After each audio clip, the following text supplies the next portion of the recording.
espíritus viajeros,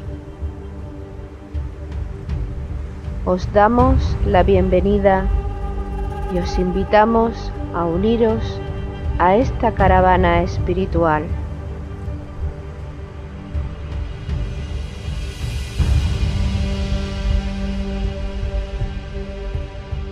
Recorreremos los áridos desiertos de nuestro egoísmo personal.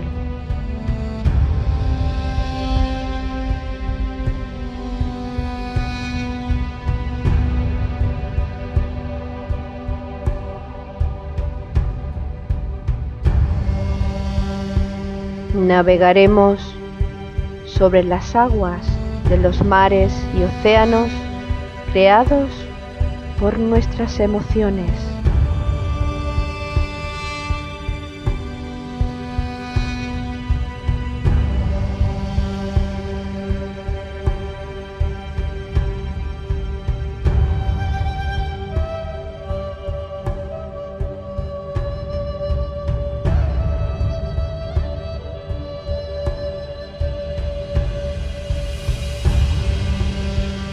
Caminaremos por los fértiles valles de nuestro despertar espiritual.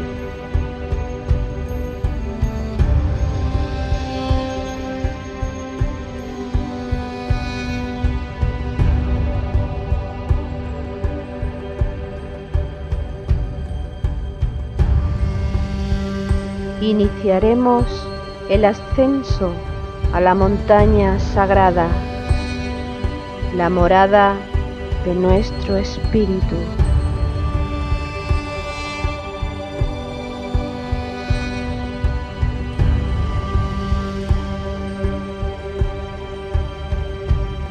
Espíritu viajero, si sientes la llamada de tu corazón deseoso, únete a nuestra caravana hacia Shambhala con alegría y gozo.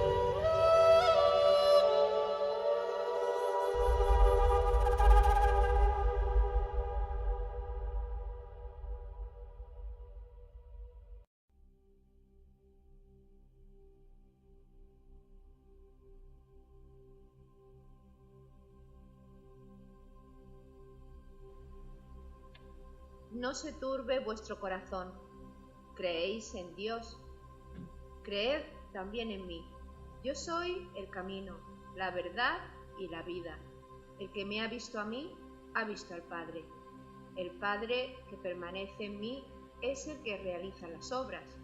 Creedme, yo estoy en el Padre y el Padre está en mí. Al menos creedlo por las obras. En verdad os digo, el que crea en mí, hará él también las obras que yo hago, y hará mayores aún, porque yo voy al Padre. El Espíritu de la verdad está en vosotros. No os dejaré huérfanos, volveré a vosotros. El Espíritu Santo, que el Padre enviará en mi nombre, os lo enseñará todo y os recordará todo lo que yo os he dicho. Os dejo la paz.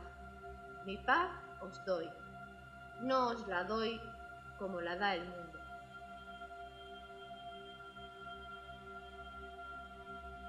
El evangelista Juan, en el capítulo 14, versículos 1 al 31, describe cómo durante la última cena el Maestro transmitió a sus discípulos con gran sabiduría la síntesis de su relación con el Padre y de éste con el ser humano.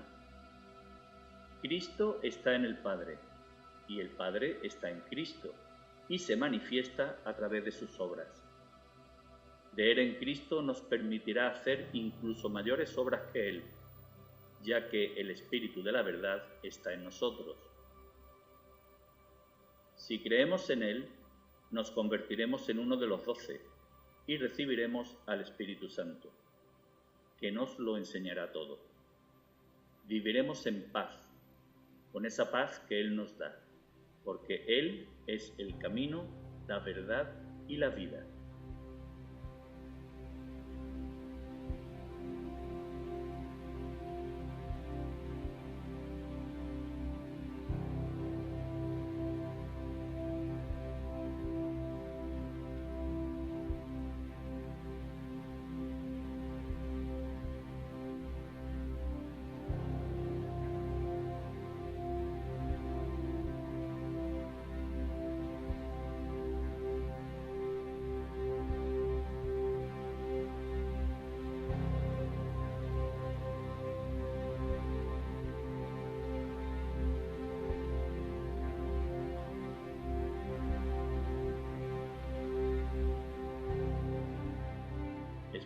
viajeros, almas en evolución, os damos la bienvenida y os invitamos a que nos acompañéis en esta 14ª jornada de nuestra caravana espiritual hacia Shambhala. Organizan la caravana Loli Bermúdez y Paco Ortiz.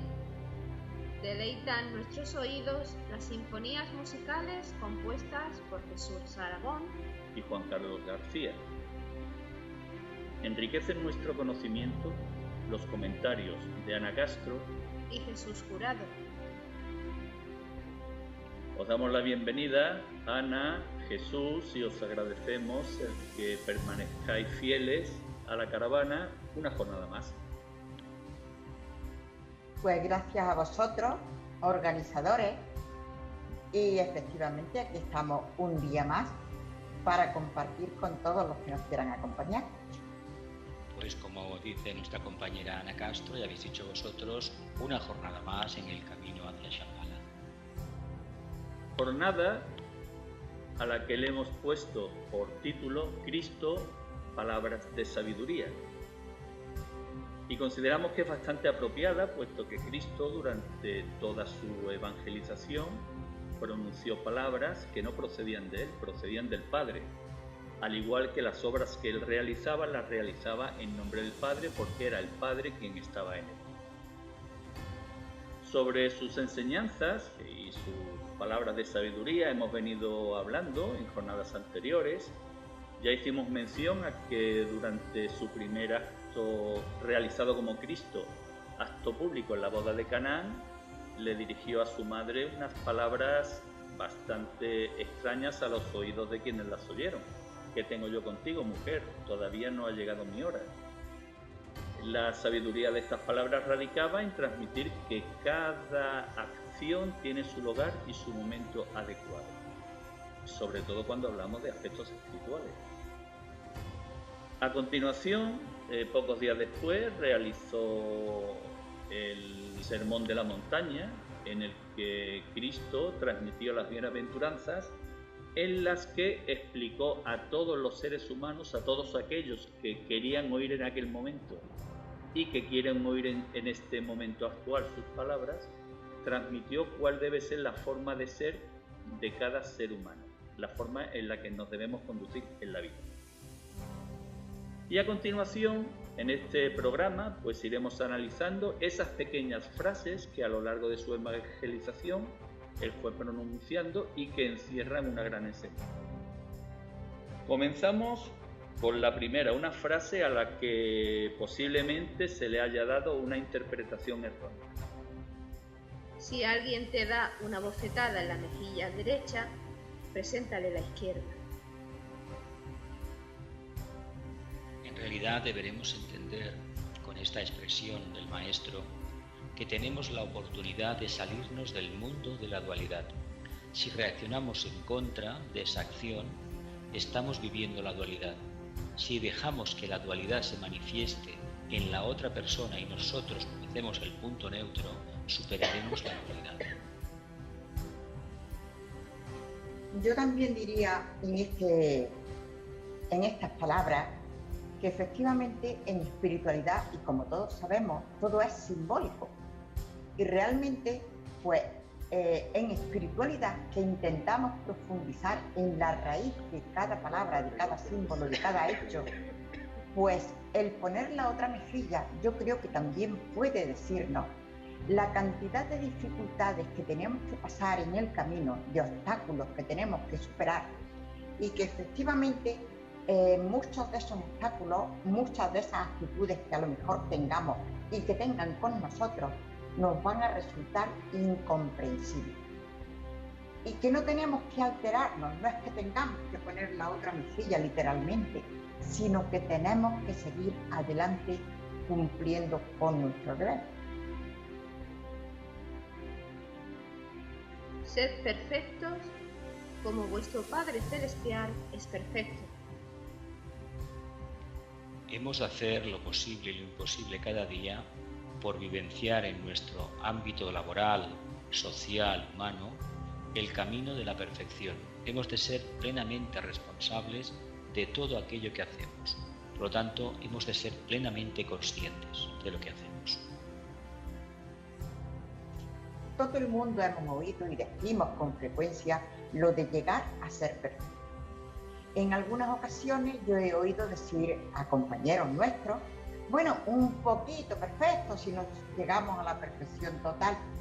Yo entiendo que efectivamente sí que tenemos que llegar a ser perfectos, porque somos hijos de Dios, aunque esta expresión tiene muchas connotaciones en las que no podemos meternos, porque es algo tan sumamente abstracto que difícilmente lo podremos decir. Pero bueno, vamos a quedarnos con que efectivamente somos a imagen y semejanza de Dios.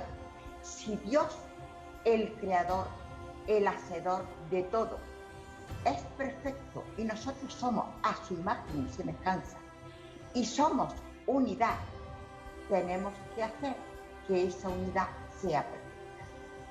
Nosotros como hijos de Dios, como almas individuales que tenemos que evolucionar, tenemos en nuestras manos el trabajo de adquirir esa perfección, de hacernos perfectos como el Padre Celestial es perfecto.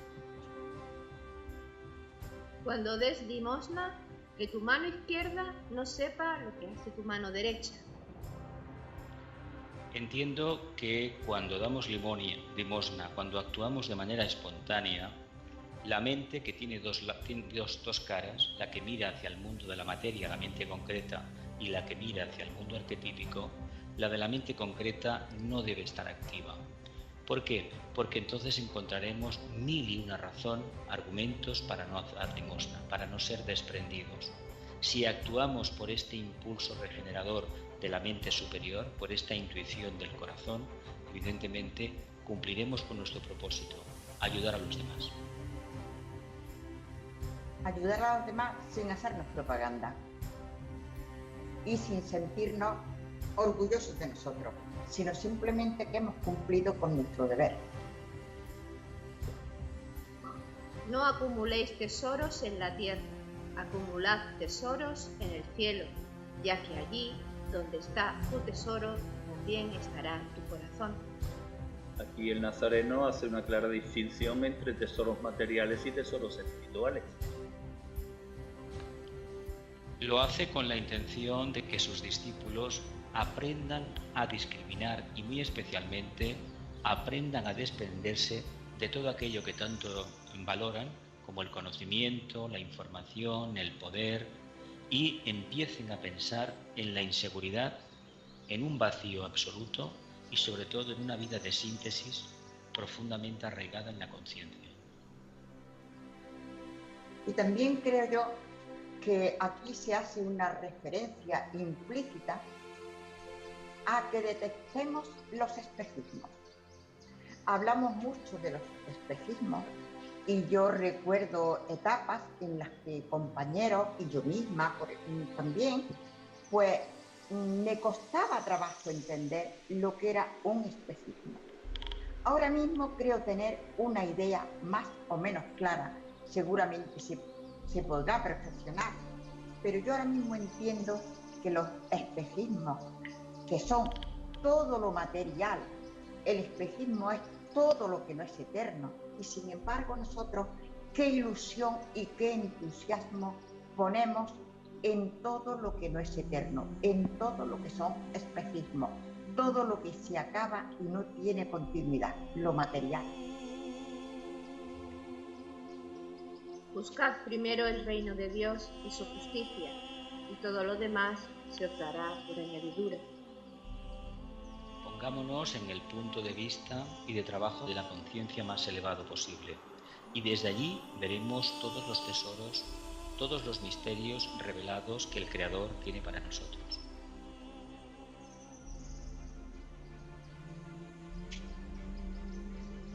No juzguéis si no queréis ser juzgados. El conocimiento de uno mismo, la autoobservación, lo primero que expresan es que no somos quienes para poner en duda los principios de los demás, básicamente porque todavía no hemos podido integrar nuestra forma de actuar. Y aquí podríamos hablar también de que efectivamente somos libres. El gran atributo que tenemos todos los humanos de nuestra libertad es lo que nos permite desarrollar nuestra espiritualidad, porque no habrá desarrollo de la espiritualidad si no actuamos en libertad. De hecho, ni siquiera tenemos que ser dependientes de ningún maestro. De los maestros recibimos las enseñanzas. Nosotros tenemos que quedarnos con aquellas que entendamos y las iremos entendiendo a medida que vamos evolucionando. Entonces, ¿cómo vamos a juzgar nosotros la libertad del otro si esa libertad nos viene dada a todos absolutamente? Esa libertad nos otorga el poder de equivocarnos y de acertar, y de esta manera corregirnos a nosotros mismos.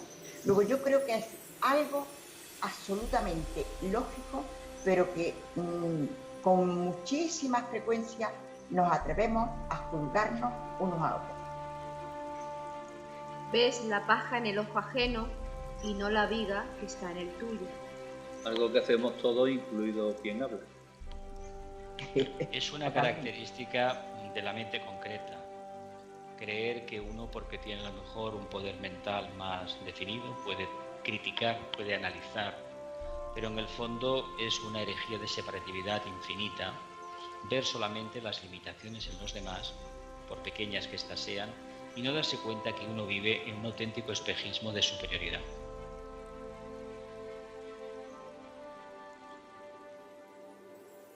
No arrojéis cosas santas a los perros, ni arrojéis perlas a los cerdos.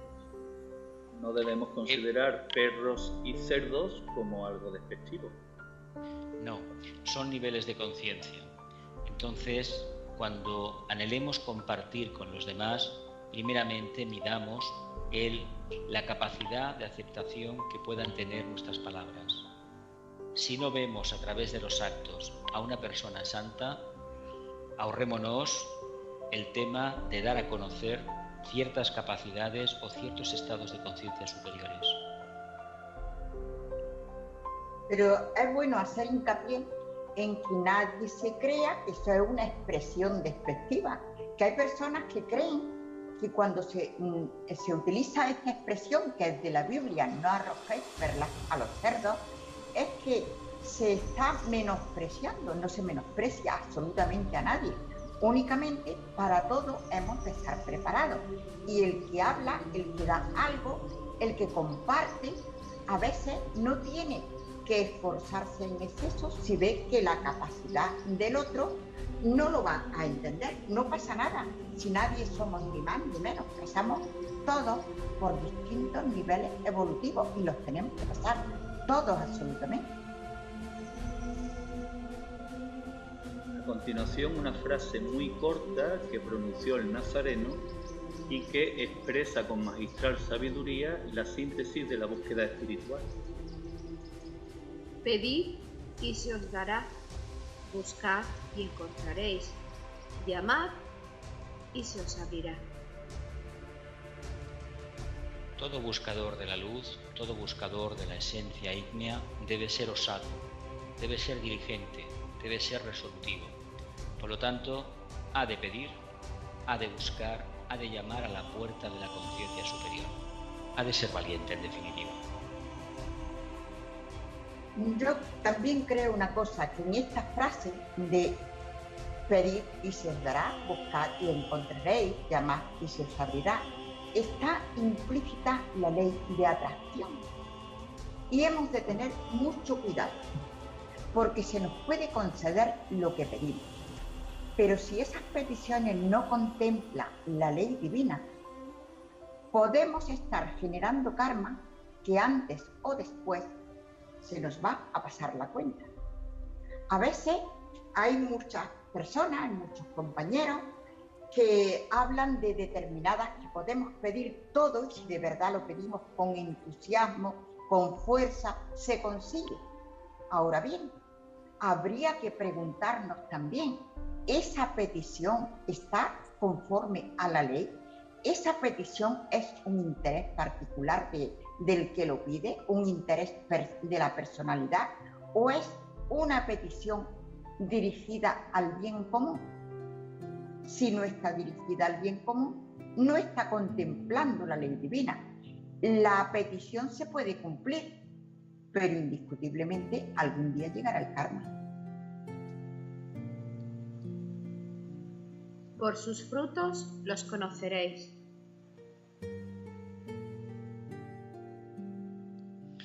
Hemos de ser un espejo clarísimo de nuestro nivel de conciencia. Allá donde vayamos, debemos reflejar el nivel evolutivo que tenemos, no a través de la palabra, sino a través de nuestras acciones y muy especialmente del gran silencio que generemos a nuestro alrededor.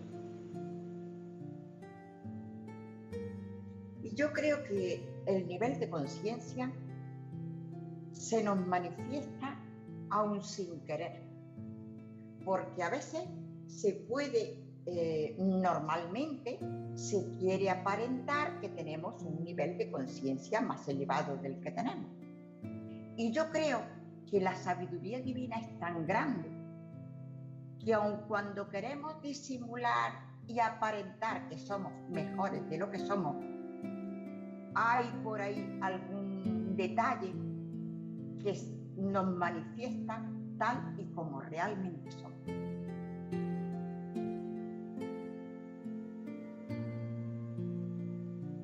El evangelista Mateo y el evangelista Marcos describen un pasaje en el que el nazareno llegó a descansar a una higuera, tenía hambre y deseó coger sus frutos.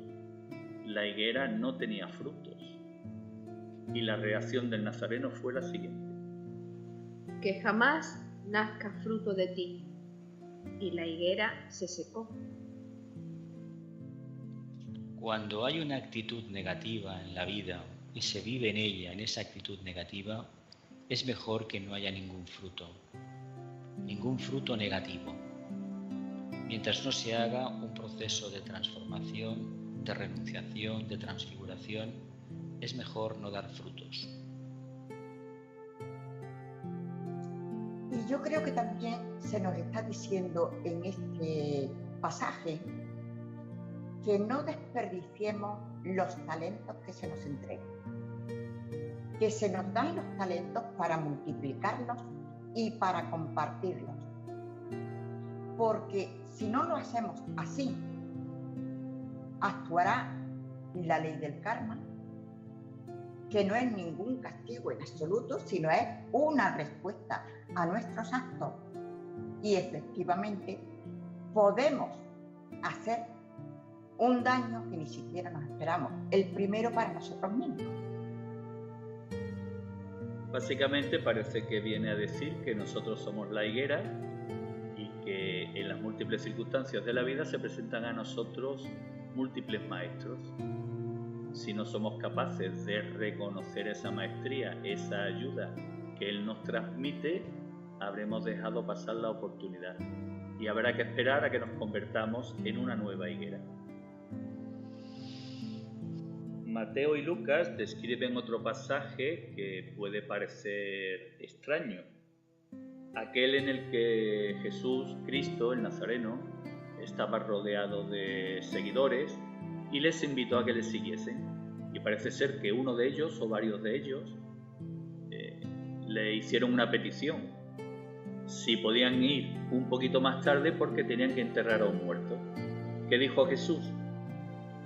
Deja que los muertos entierren a sus muertos.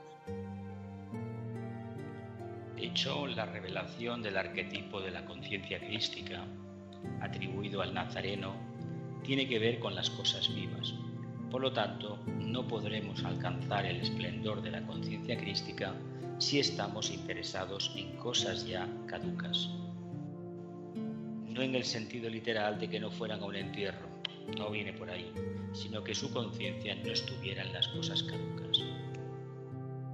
Y esta frase a mí me costó mucho trabajo entenderla, porque realmente, me costó trabajo entenderla dentro de mi religión, porque yo no podía entender esa frase que me parecía fría y falta de compasión. sinceramente. Y dentro del sendero espiritual es cuando creo haberla entendido.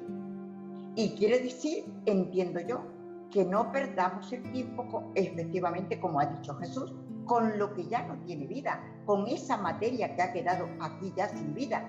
Se nos habla del mal entendido misterio de la muerte, que es simplemente otra cara de la vida, y que la vida realmente continúa allá donde está nuestra alma. A continuación, unas palabras que muy bien podrían recordar tantos y tantos instructores autoconsiderados espirituales. Gratis lo recibisteis, dadlo gratis. Curiosamente, en estos tiempos se vende y se compra todo. Mal hace aquel que vende sus dones espirituales y errado está aquel que pagando cree despertar la conciencia. Hay que tener mucho cuidado en este tema, porque efectivamente yo entiendo que todo el mundo que presta un servicio debe tener una recompensa. Ahora bien, la espiritualidad yo creo que es algo tan grande que no tiene precio. Entonces, hay escuelas por ahí que efectivamente, según he oído, cobran muchísimo. Y algunos protestan incluso de cómo los tratan con cierto menosprecio. Yo lo he oído. Entiendo que una verdadera escuela espiritual realmente no cobra por ese servicio. Lo que sí hace es pedir a los estudiantes de esa escuela que aporte cada uno su voluntad, porque lógicamente esa escuela tiene unos gastos, hay que mantenerla, pero no exige cantidades fijas, sino que cada uno desde su conciencia aporte lo que pueda. Yo creo que el verdadero estudiante, el que de verdad desea avanzar en la espiritualidad, capta rápidamente lo que es una verdadera escuela de lo que no lo es. No he venido a traer la paz, sino la espada. De hecho, el mensaje del Maestro precisamente habla de profundo discernimiento. Por lo tanto, entendamos que en la medida en que renunciamos a todo aquello que ya no vale, alcanzaremos la paz. El Maestro no nos puede dar la paz. Es una conquista que debemos realizar nosotros, sus discípulos, sus apóstoles. Él nos dio la enseñanza, nos dijo cómo buscarla, pero el trabajo lo hemos de realizar nosotros mismos. La espiritualidad no representa efectivamente una vida de paz y de tranquilidad, sino una vida de lucha entre los pares de opuestos, entre lo positivo y lo negativo, hasta unir esos dos extremos. Imaginémonos un segmento con un polo positivo y un polo negativo, y en el centro está el punto de equilibrio. Nosotros tenemos que hacer eso con todas nuestras actividades, sobre todo es lo que intentamos hacer con los rayos, las cualidades divinas que cada uno tenemos que administrar, desde acercando esos polos positivo y negativo para situarnos en el punto de equilibrio, en el punto medio. Eso efectivamente no es una vida de bonanza, de tranquilidad, de comodidad, es una vida de trabajo y una vida de lucha. Vosotros, fariseos, sois como sepulcros blanqueados.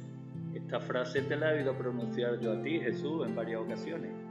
Pues es una frase muy idónea para diferenciar la diferencia clara que hay entre las simples intenciones, que sería el caso de los fariseos de darse muchos golpes de pecho y presumir, pavonearse de que continuamente van al templo, y aquellos que no van al templo pero que sin embargo viven acorde a la ley interna. No creamos que por decir públicamente que somos buenas personas vamos a conseguir ser buenas personas. No nos creamos que por dar limosna vamos a demostrar a los demás que somos personas desprendidas, más bien todo lo contrario. Si trabajamos en silencio y nadie sabe más que nosotros lo que nos cuesta dar una limosna o lo que nos cuesta vivir cada día en equilibrio, en perfecta armonía, entonces entenderemos lo que es la verdadera conciencia y su camino de manifestación. Mientras trabajemos con un interés egoísta para que los demás nos reconozcan, vamos camino de convertirnos en auténticas tumbas blanqueadas, es decir, una cosa negra, corrupta, pero que le damos una pátina por encima de apariencia, un simple maquillaje, y hacemos ver lo que en realidad no somos. En espiritualidad hemos de ser muy valientes y no violentos. Pero sí valientes porque para no ser sepulcros blanqueados, seguirnos la corriente unos a otros, hemos de ser honestos, humildes y expresarnos desde nuestra conciencia, sin arrollar a nadie, sin soberbia, pero expresar nuestra conciencia. Y eso es realmente difícil, pero seguro que no seremos sepulcros blanqueados. Una cualidad de la conciencia manifestada es la humildad. El que se ensalza será humillado, y el que se humilla será ensalzado. La verdad, hay que reconocer la propia valía. Hay que saber realmente en qué nivel de conciencia uno está. Cuando uno se conoce a la perfección, acordémonos del famoso oráculo de Delfos: hombre, conócete a ti mismo, modo imperativo, una obligación que tenemos de conocernos. Y cuando esto suceda, vamos a saber lo siguiente: no podemos presumir de nada especial, sino aferrarnos a una conciencia que está en continua evolución, más que nada porque no sabemos todavía lo que nos espera por el camino.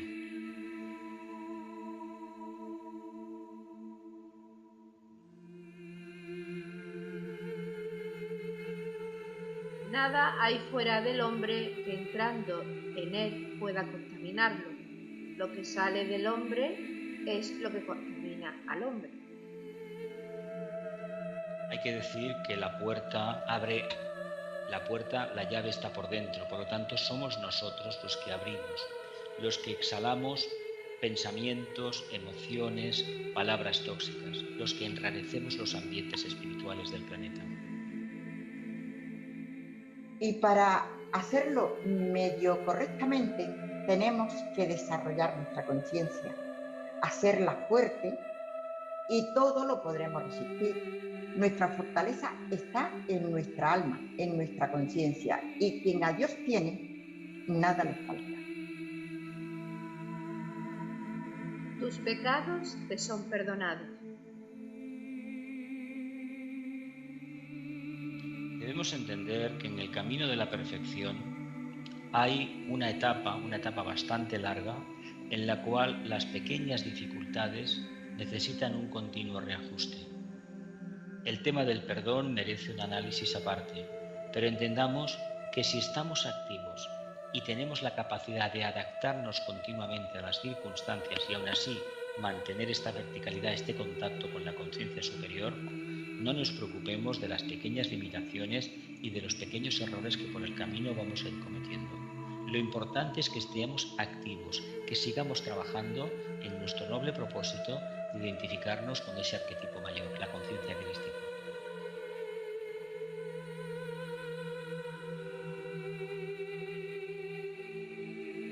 Además, el concepto de pecado sugiere implícitamente al ser humano o induce al ser humano a crear en su interior un sentimiento de culpabilidad, que va acompañado a la necesidad de que tenemos que acudir a un intermediario para que interceda entre el Padre y entre nosotros y condone esos pecados.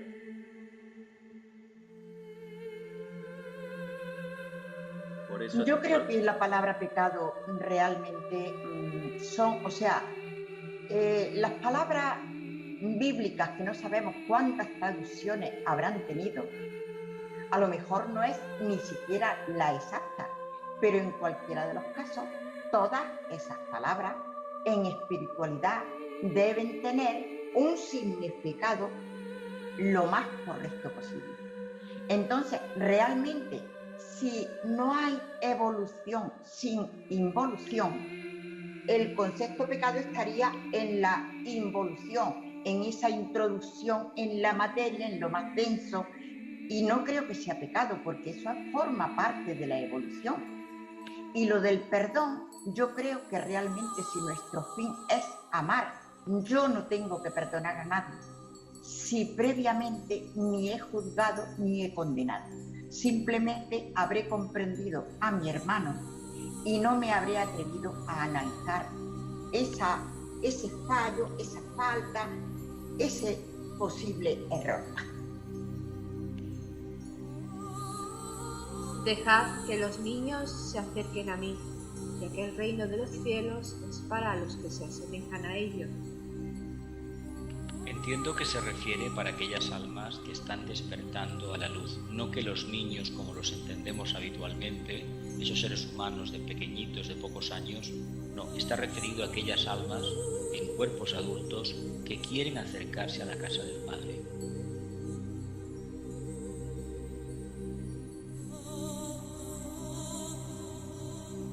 Creed en la luz, a fin de que seáis niños de la luz.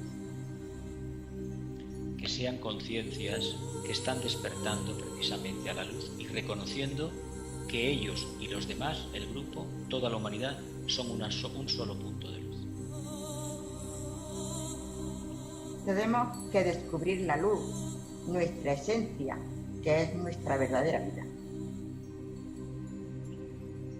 Los últimos serán los primeros. Los últimos son los primeros en tanto y en cuanto en un nuevo periodo evolutivo a los últimos de la anterior evolución se les coloca a los primeros para empezar la evolución nueva.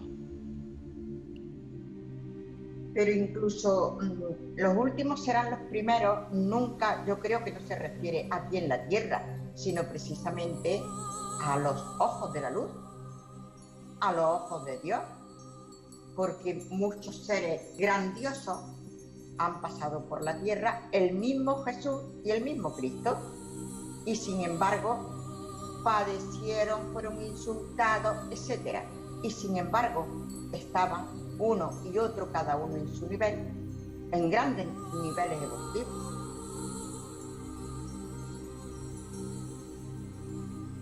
Muchos son los llamados y pocos los elegidos. Son muchas las enseñanzas religiosas y posiblemente muy pocos los que las siguen desde el corazón. La trompeta de Shambhala suena constantemente. Son muy pocos los que la pueden oír, y aquellos que la oyen no son capaces de definir la dirección por donde se reciben el sonido.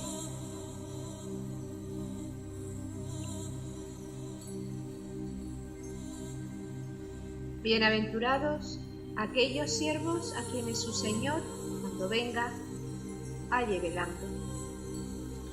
La inspiración siempre que nos venga cuando estamos plenamente activos. No estamos ociosos ni vagando, sino plenamente activos. Se nos llama mucho la atención en la Biblia que estemos atentos, que estemos despiertos, que estemos con las lamparillas encendidas, y realmente en el terreno espiritual no podemos dormir, porque es muy fácil caer. Si quieres ser perfecto, vende lo que tienes y dáselo a los pobres, y tendrás un tesoro en los cielos. Luego, ven y sígueme. De hecho, la lección del desapego, del desprendimiento, de la ausencia de la avaricia, la gula, la comodidad, etcétera, etcétera, son indicios de que hay algo en nosotros que debemos cambiar. En el momento que nos desapegamos de los bienes, no quiere decir que los repartamos tan literalmente a los pobres, sino que si perdemos algo de nuestra riqueza, no montaremos ningún drama. Entenderemos que forma parte de la propia vida el tener y el no tener, el ganar y el perder. Y yo creo que también nos habla de que administremos correctamente todas las energías del dinero, del poder, de la inteligencia, etcétera, y que sepamos que nada es nuestro, que de todo somos administradores. Es más fácil que un camello entre por el ojo de una aguja que el que un rico entre en el reino de Dios. De hecho, este aforismo, esta expresión del maestro, ha hecho correr ríos de tinta y ha atormentado la vida a más de una persona que, bueno, pues que por las razones que sea, ha tenido una vida económicamente muy saneada, muy próspera. No se trata de afirmar de que los ricos no pueden entrar en el reino de los cielos. La riqueza material pertenece al plano físico. Recordemos la historia de los faraones egipcios. Se enterraban con sus tesoros. Que se sepa, los tesoros se quedaron aquí y el alma continuó su evolución. Por lo tanto, entendamos que si estamos desapegados a las apetencias materiales, el tesoro espiritual será el único que nos podremos llevar a los reinos interiores. Y es muy peligroso la atracción del dinero.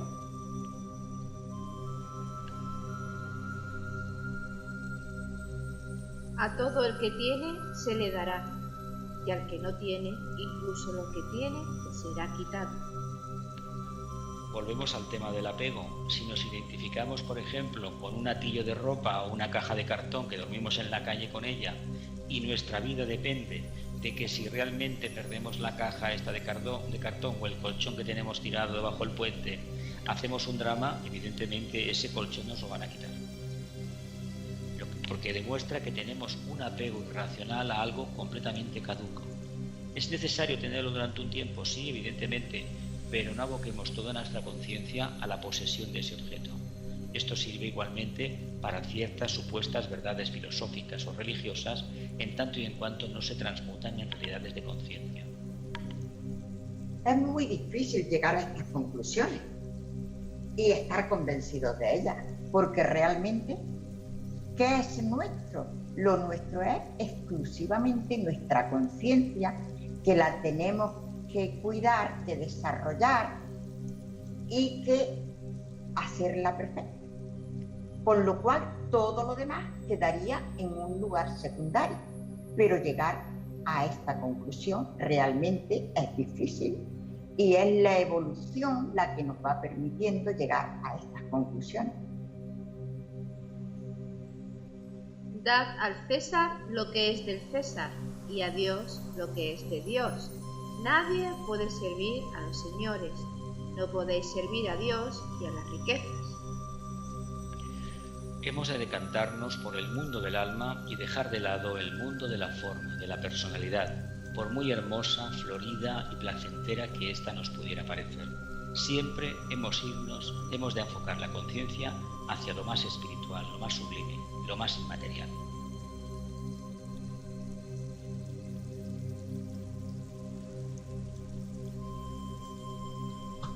Yo soy la vid, vosotros los sarmientos. Volvemos. Se nos habla de la unidad, ¿no? Se nos habla del principio crístico, de la vida con mayúsculas. Cuando nos identificamos con el todo, con la creación, la enseñanza crística, la conciencia crística y el corazón abierto se expanden por la tierra.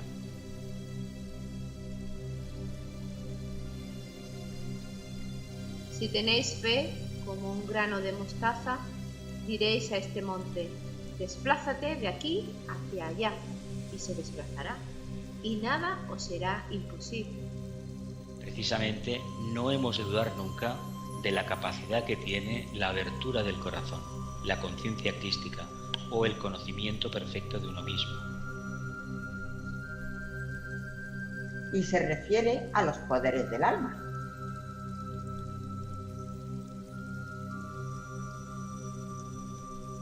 Porque me has visto, has creído. Bienaventurados los que no vieron y creyeron. Es muy difícil para una mente concreta creer si antes no ha visto, tocado, cortado, analizado. Cuando existe esa confianza interna plena que es la intuición, en el corazón, en un arquetipo mayor, llámasele el Cristo, la conciencia crística, Dios, etcétera, etcétera, no hay voluntad que se oponga a la manifestación de ese noble objetivo.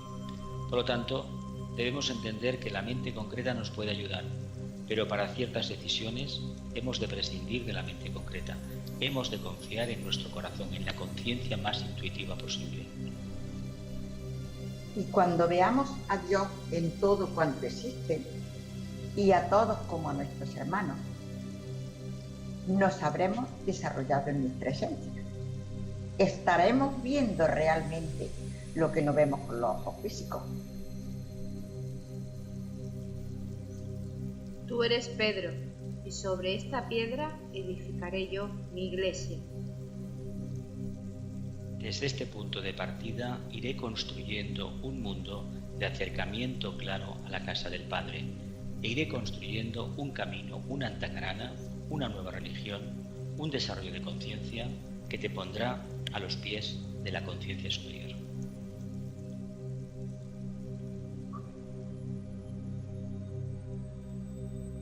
Donde 2 o 3 están reunidos en mi nombre, yo me encuentro entre ellos. El trabajo grupal es la base de la expansión de la conciencia. A nivel individual, la conciencia no se puede expandir, aunque nuestro karma de vez en cuando nos obligue a estar solos, apartados del resto del grupo de los humanos. Hemos de entender que el trabajo interior, ese trabajo que hacemos cada día en la soledad nuestra personal, debe ser abocado exclusivamente al grupo, para nadie más. Por eso no podemos trabajar nunca para el enaltecimiento y enriquecimiento del yo, sino para el otro, para el grupo, para la humanidad. Y es el servicio el que nos hará crecer. Y el servicio a veces pensamos que nosotros lo estamos haciendo a los demás, pero a nosotros también nos lo están haciendo, incluso a veces haciéndonos sufrir. Destruid este templo y en 3 días lo levantaré. Cuando el propósito se ha alcanzado, la determinación es tan grande que podemos realmente, precisamente, llegar a esta prueba iniciática maravillosa. Nada más y nada menos que los 3 días pueden ser relacionados con esas 3 opciones que tenemos, una para cada un vehículo del orden de la personalidad. Por lo tanto, si destruimos el templo, que es el vehículo causal, el vehículo del alma, en realidad lo que estamos haciendo también, ese 3 equivaldría a los átomos permanentes. Y lo que hemos construido es una cosa nueva, un campo de expresión nuevo. Es nada más y nada menos el nacimiento de un Arhat, de un ser que ya prácticamente depende de la mónada. El verdadero templo. Si queremos alcanzar la vida eterna, debemos creer en Cristo. Yo soy la resurrección. El que cree en mí, aunque muera, vivirá. De hecho, el cristianismo, aunque no lo define su doctrina de una manera clara, es profundamente seguidor de la doctrina de la reencarnación. Esta resurrección es la opción que se nos da a las almas viajeras para, después de una vida de fatiga aquí en el plano físico, hacer una profunda recapitulación en los planos internos y volver, pasado un tiempo, no importa cuánto, otra vez a la Tierra para continuar ese proyecto que iniciamos hace mucho tiempo. Y en realidad, como volvemos sin la memoria del pasado, es una auténtica resurrección, es un soplo de aire fresco. Pues sí, yo creo que hace una referencia expresa a la reencarnación. Yo soy la resurrección y la vida. Estamos muriendo a la materia y reviviendo en nuestra esencia.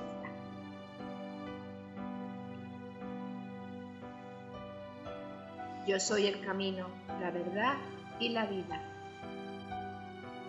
En realidad, la conciencia crística nos habla de los 3 grandes aspectos de la divinidad: la luz, el amor y la voluntad al bien. Si realmente los podemos vivenciar en el plano físico, nos estamos convirtiendo en faros de luz que van a desintegrar toda la oscuridad de nuestro medio ambiente. Ese es el propósito de la enseñanza cristiana y ese es el propósito que hay detrás de todas las religiones organizadas de la Tierra. Y estas palabras también nos dicen cómo Cristo, pese a tantas veces que oímos decir y que hemos oído que vino a salvarnos, vino a enseñarnos el camino. Vino a enseñarnos cómo se hace el camino. Y se hizo fuerte aguantando las caídas, las burlas, los desprecios, el hambre y la sed. Y ese es nuestro camino, el que nosotros tenemos que hacer. Y Él nos dio su ejemplo. Para ello tenemos que fortalecer nuestra esencia, nuestro espíritu. Y por eso se nos dice que no se nos quiere tibio, porque aquí en el camino espiritual hay que ser muy fuerte.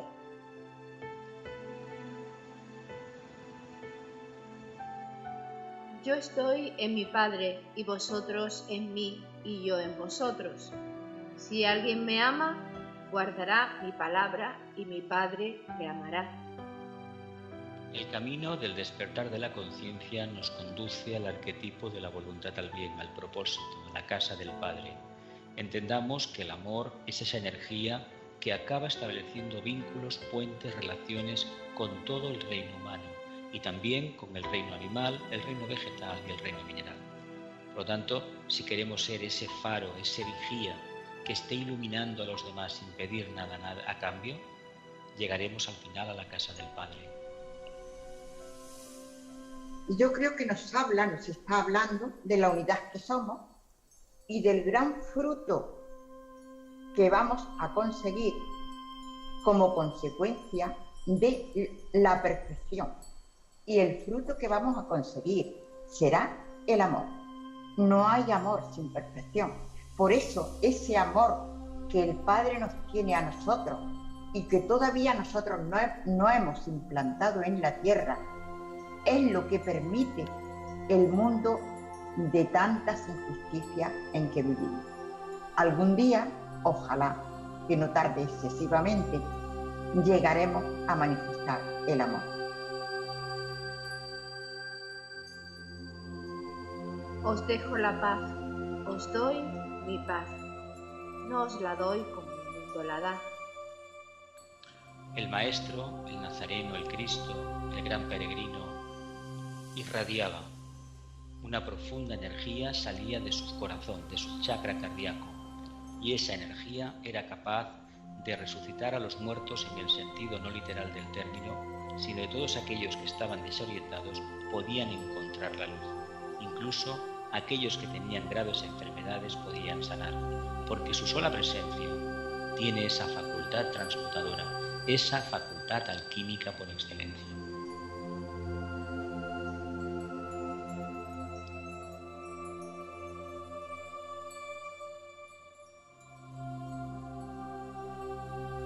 Donde 2 o 3 están reunidos en mi nombre, yo me encuentro entre ellos.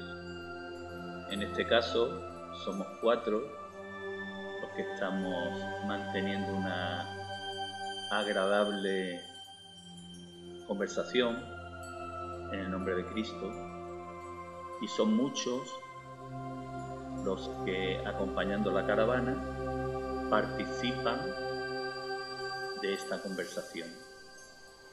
Por eso sentimos paz, esa paz que Él nos ha dado, esa paz que Él deja entre nosotros, y esa paz que nos permitirá a que cada uno de nosotros, desde lo más profundo de su corazón, en el que creo no tenemos dudas de que alumbra, aunque sea levemente, esa llama encendida por Cristo, pues desde este corazón podamos realizar nuestra última reflexión.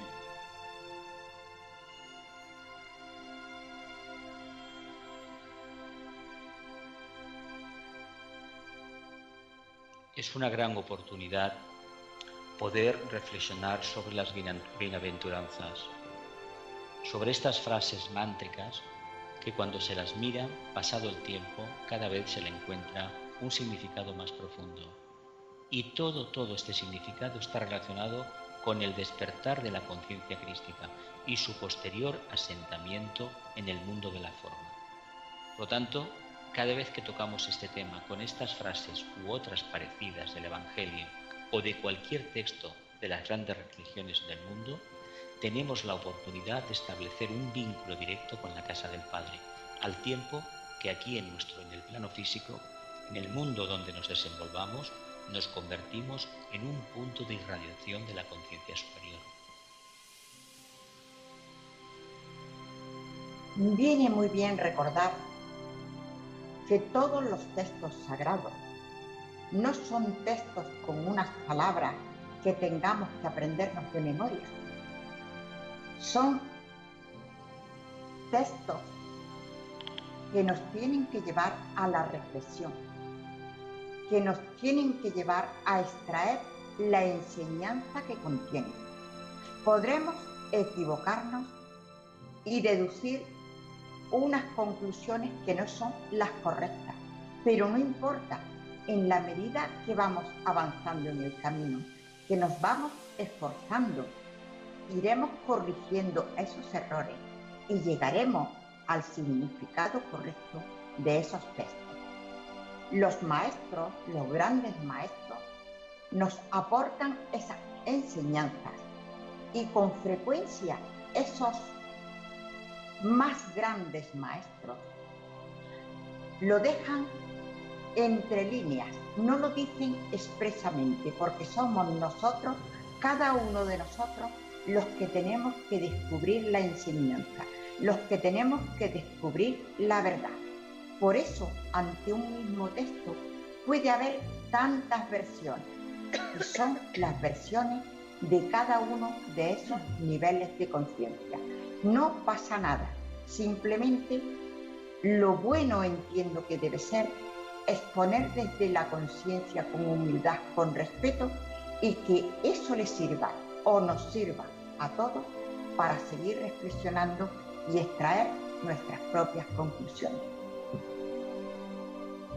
Aparte de las bellas palabras de Ana en Gran Sabiduría, el vínculo al que se refiere Jesús lo he estado notando en este ratito que vamos de marcha en la caravana, porque no me encontraba nada bien, me dolía la garganta y tenía un poco de malestar. Y a medida que hemos estado profundizando en cada frase, pronunciándola, me he encontrado mejor y he estado pensando en ello. Hemos estado tan concentrados en lo que pudiera significar cada frase, con sus maravillosas explicaciones, tanto de Ana como de Jesús, pues se ha creado un vínculo efectivamente. Y ese vínculo se extiende a todos nuestros acompañantes. De hecho, el trabajo del despertar de la conciencia tiene efectos interdependientes. Ensanchamos la conciencia en la medida que estamos en el grupo, estamos trabajando con el otro. Cuando hablamos de una nación decimos el pueblo, los ciudadanos, la nación es el otro, el hermano.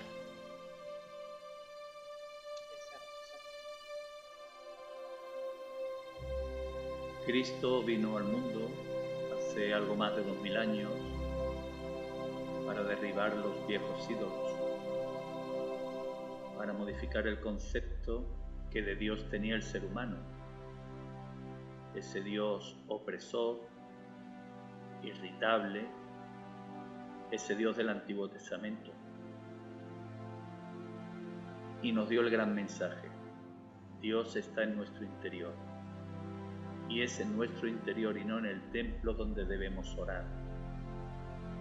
Y además de decirnos esto y de que el amor era el camino, nos enseñó, o nos proporcionó, mejor dicho, la herramienta con la que tomar plena conciencia de la existencia de Dios en su interior.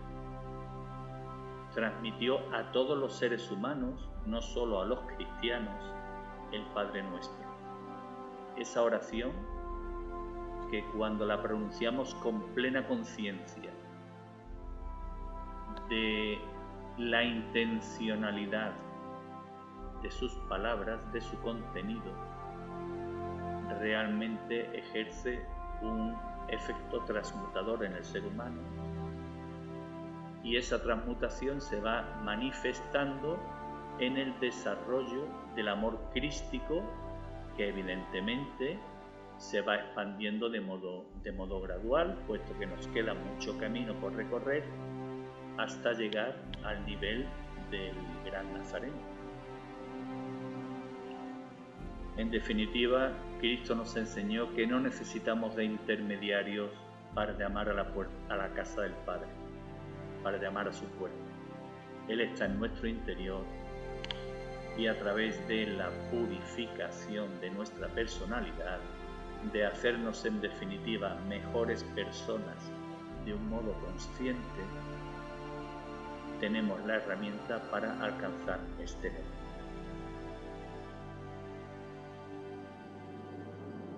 Depende de nosotros alcanzar la casa del Padre, de nadie más.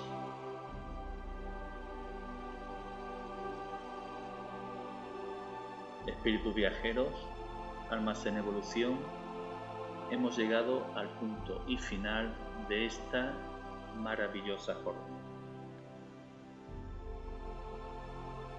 Jesús de Nazaret nació entre la sociedad judía para dar ejemplo de vida y para transmutar la ley del talión, la ley del ojo por ojo, diente por diente, transmutarla por la ley del amor. Por ello, cuando pronunció el Sermón de la Montaña, habló sobre la necesidad que cada ser humano tiene de amar a los enemigos. Durante la última cena, el Maestro dio a sus discípulos el último mandamiento: amaos los unos a los otros como yo os he amado. Pero fue ante sus enemigos cuando dio a toda la humanidad la clave sobre a quién debemos amar y cómo debemos amar. Esto está narrado por los evangelistas Marcos y Mateo, que describen un pasaje en el que Jesús de Nazaret recibió la visita de un enviado de los fariseos que le tendió una trampa y le hizo una pregunta. Maestro, ¿cuál es el mayor mandamiento de la ley? Él le dijo: amarás al Señor tu Dios con todo tu corazón, con toda tu alma y con toda tu mente. Este es el mayor y el primer mandamiento. El segundo es semejante a este: amarás a tu prójimo como a ti mismo.